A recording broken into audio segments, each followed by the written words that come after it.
우리 경제가 IMF 이후 25년 만에 최악입니다. 산업 상황을 보여주는 광공업 생산이 지난해 3.8% 감소해 1998년 이후 25년 만에 최대 감소폭을 기록했습니다.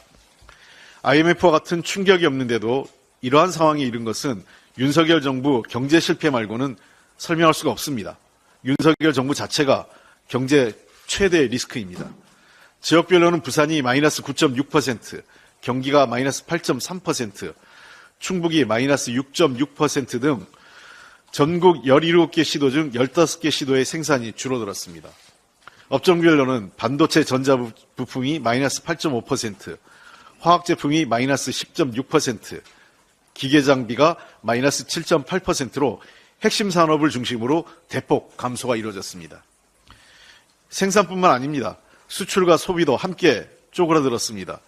옆에 홍성구 의원님 계시지만 본격적인 위축사회로 들어가기 시작한 것 같습니다.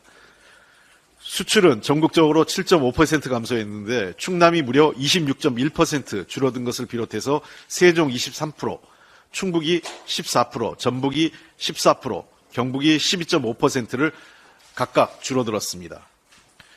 물가는 22년에 이어 2년 연속 3% 넘게 올랐습니다. 특히 전기, 가스, 수도요금은 20% 이상 폭등하고 가공식품, 외식 등 소위 먹고 사는 문제와 직결된 물가가 대폭 올라 서민과 중산층 생활에 직격탄을 이룬 것입니다. 이로 인해 소매 판매도 마이너스 1.4%를 기록했습니다. 경제와 민생에 무능한 정부만큼 국민에게 해로운 정부는 없습니다. 서민, 중산층의 삶을 살리고 우리 경제 엔진이 다시 가동될 수 있도록 이번 총선은 윤석열 정부의 경제 실패를 심판하는 선거여야 됩니다. 위기 때마다 국민과 함께 경제를 살려낸 민주당입니다. IMF 경제를 넘어선 것도 민주당이고 지금 우리가 미래 먹거리인 벤처 산업의 근간을 만든 것도 민주당 정권 때 만든 것입니다.